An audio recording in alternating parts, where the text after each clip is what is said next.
கிருஷ்ணாணிம்மா, எனக்குண்ணே என்ன பண்ணிட்டு இருக்கிறீங்க? கொள்ளு அரைக்கிறேன். கொள்ளு சட்னியா? கொள்ளு சட்னியா? இங்கே பாதி இருக்கா? ஆமாம், பாதி போட்டிருக்கேன், பாதி அரைச்சிட்டேன். இங்கே என்ன கூழ்? கூழ் வெந்துட்டு இருக்குது. கூழ் வந்துட்டுருக்கு. பீட்ரூட் பொரியல் பண்ணிட்டேன். பண்ணியாச்சா? ஆமாம்.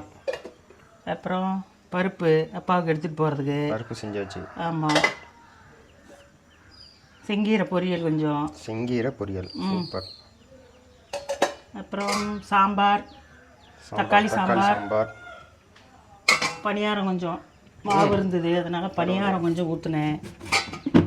அப்பா எடுத்துகிட்டு போயிட்டாரு, இது திறக்கவே முடியலையப்பா. பணியாரமா? ஓகே. சாப்பாடு அடுப்பில் வச்சு வடிச்சாச்சு. சூப்பர். ரைஸ் பிரியாணி வீடியோவுக்கு தான் எல்லாம் ரெடி பண்ணி வச்சுட்டேன். இப்போ தான் எந்திரிச்சு வராரு தம்பி. அப்படிங்களா? ஆமாம் கண்ணு.